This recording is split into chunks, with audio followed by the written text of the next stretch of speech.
नमस्कार दोस्तों, target with SDM में आप सभी का स्वागत है।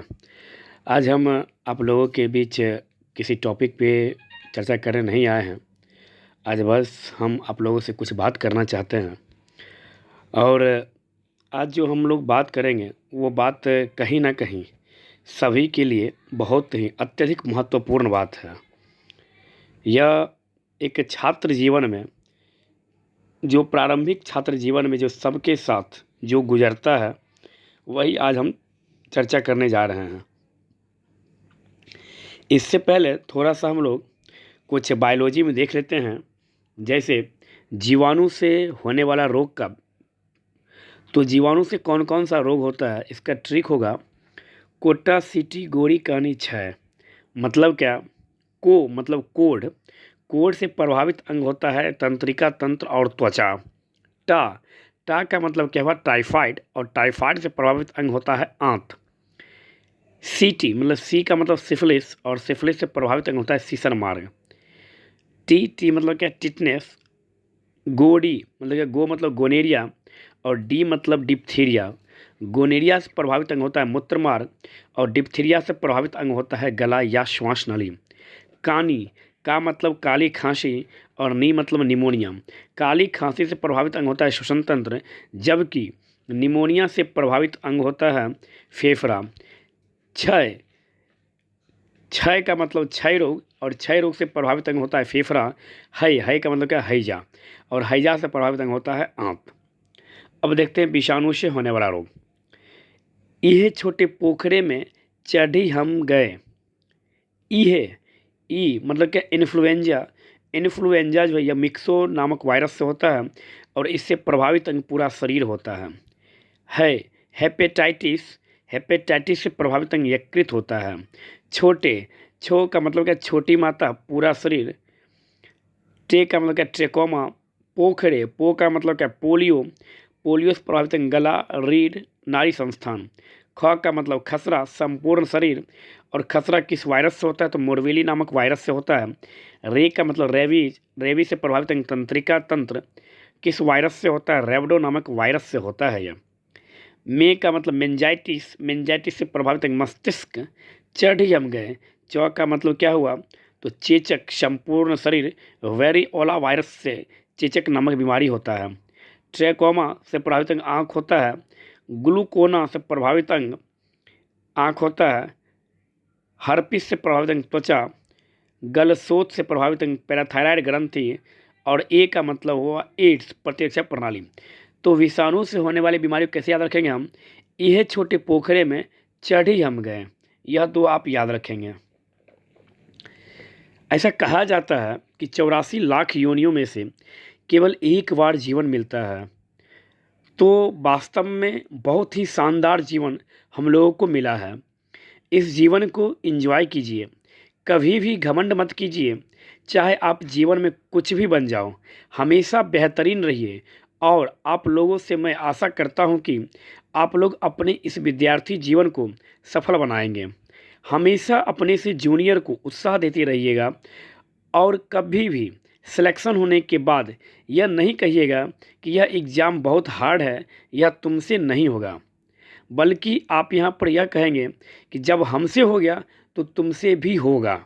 इससे क्या होगा कि आपके जो जूनियर हैं उसके अंदर या उनके अंदर एक उत्साह, एक ऊर्जा का संचरण होगा।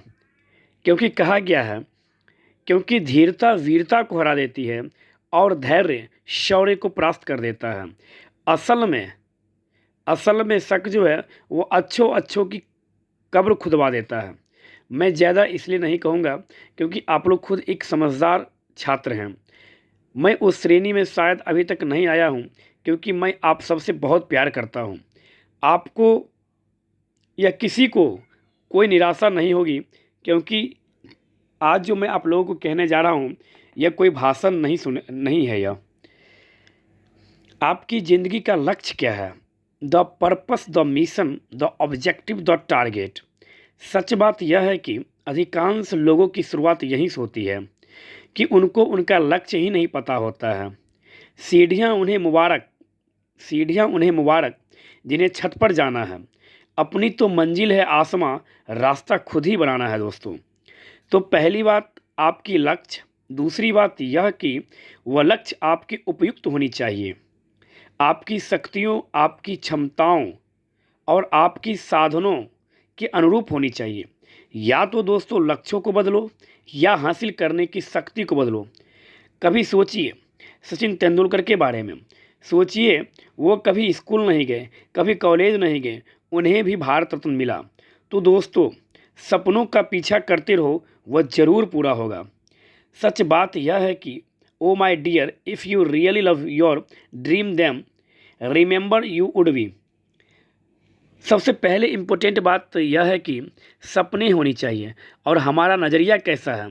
कुल मिलाकर बात याद रखिए यह कि आप जैसा सपना आप देखेंगे, उस सपना को पूरा करने के लिए आपको कठिन से कठिन तपस्या, कठिन से कठिन मेहनत करना पड़ेगा। छात्र जीवन में जो तपस्या होती है, वो तपस्या हमारा शुरू होता है अपने घर से, अपने कोचिंग संस्थानों से। जो हम कोचिंग क्लास में 8 घंटा पढ़ते हैं, फिर 5 से 6 घंटा हम सेल्फ स्टडी करते हैं। छात्र से बड़ा कोई तपस्वी हो ही नहीं सकता धरती पर, क्योंकि छात्र जितना तपस्वी होता है, जितना अपने आप को एकाग्र रख पाता है अपने लक्ष्य के प्रति, उतना एकाग्रता कोई अपने जीवन में नहीं रख सकता है। इस कारण से छात्र को कहा गया है कि वो तपस्वी की श्रेणी में रखा गया है। एक कहानी आज मैं आप लोगों को कहता हूँ। गौतम बुद्ध का नाम सुने होंगे आप लोग। गौतम बुद्ध वही बुद्ध जिनका जन्म बिहार की इस धरती पर हुआ था। और कह सकते हैं बिहार की धरती कहने मतलब यह नहीं कि जो बिहार में, मतलब क्या उस समय का जो एरिया था वो उनका जन्म आपको पता होगा, लुम्बिनी नामक वन में हुआ था 563 ईसा पूर्व में। गौतम बुद्ध से ज्यों ही शिष्य ने इजाज़त मांगी, बुद्ध ने एक ही बात कही, आज तक मैंने किसी भी चेले को परीक्षा दीक्षा लिए नहीं जाने दिया। मतलब क्या परीक्षा जो है वो, मतलब कि परीक्षा दीक्षा लिए नहीं जाने दिया, तुम्हारे भी परीक्षा लूँगा। चेला बोला, लीजिए गुरुजी, मैं तो तैयार हूँ। बुद्ध बोले, एक बात बताओ, यदि धर्म प्रचार करने के लिए जाना चाहते हो, यदि लोगों ने तुम्हारी बात ना सुनी तो तुम क्या करोगे? मान लीजिए बुद्ध से उनका एक शिष्य कहा कि गुरुजी मैं अब चलता हूँ और आप मुझे अपना शिष्य बनाइए। तो गौतम बुद्ध ने कहा कि मैं अपना शिष्य उसी को बनाऊँगा जो, मतलब क्या, जो मेरे द्वारा लिए गए परीक्षा में पास हो जाएगा। तो चेला बोला कि यस गुरुजी मैं तैयार हूँ, आप मेरी परीक्षा लीजिए। तो गुरुजी, मतलब क्या, गौतम बुद्ध बोले, एक बात बताओ, ये धर्म प्रचार करने के लिए तुम्हें भेजा जाए और लोगों ने तुम्हारी बात नहीं सुनी तो तुम क्या करोगे? उस शिष्य ने कहा, गुरुजी आपने मुझे क्या सिखाया कि धर्म रूपी कर्म करना चाहिए। नहीं सुनने वाले निगौरे नालायक नामाकुल हैं, तो मेरी गलती कहाँ से हुई? कम से कम एक अच्छी बात हुई ना गुरुजी, लेकिन गालियाँ तो नहीं दी। तब बुद्ध ने कहा, यदि गालियाँ दी तो? अब गुरुजी एक बात बताओ, आप मुझे मिठाई खिलाओगे और मैं नहीं खाऊं तो क्या होगा? आपकी मिठाई आपके पास, उन्होंने गालियाँ दी, मैंने ली ही नहीं, उनकी गालियाँ उनके पास। तो वास्तव में ये बहुत बड़ी मार्मिक बात है यह, और जीवन में सीखने वाली ये बात यहाँ से कहा गया है। फिर गुरुजी कहे कि उन्होंने तुम्हें मारा पीटा। तब बुद्ध ने कहा, यदि मारा तो, मतलब क्या, गौतम बुद्ध कह रहे हैं यदि तुमको वो लोग मिलकर मार पीट रहे तब क्या करोगे? तब बोलते हैं कि यदि मारा तो गुरुजी पैदा हुए। मतलब क्या, यदि माता, मतलब क्या, जब हम पैदा हुए तो उस समय भी मेरे साथ इस ढंग से किया जाता है, तो छोटी मोटी ठोकरें लगती रहती है, कोई जान से थोड़ी मार डाला। तब बुद्ध बोले, यदि जान से मार डाला तो?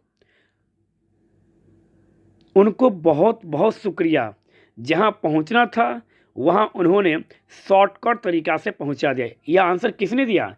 एक शिष्य ने गौतम बुद्ध के सामने ऐसा रखा कि यदि उन्होंने मार दिया तो क्या करोगे? तो चेला कहा, बहुत बहुत शुक्रिया, जहाँ हमें पहुँचना था वहाँ उन्होंने शॉर्टकट तरीक़ा से हमें पहुँचा दिया। तो सवाल यह है कि हमारा सोच कैसा है? सकारात्मक है या नकारात्मक है, तो चिंतन कीजिए, चिंता नहीं। अभी हम लोगों में बहुत ऊर्जा है, जो चाहेंगे वो कर सकते हैं। संगठित होकर पढ़ाई कीजिए। दिल के टुकड़े हजार हुए, एक उधर पड़ा एक इधर पड़ा। जो काम कीजिए संगठित होकर कीजिए।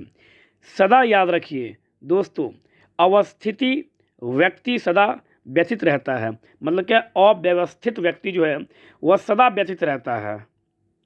आई कैन यानी पर्याप्त विश्वास, अति भी नहीं होना चाहिए और कम भी नहीं होना चाहिए। अच्छा विद्यार्थी बनिए, वेल स्टूडेंट बनिए।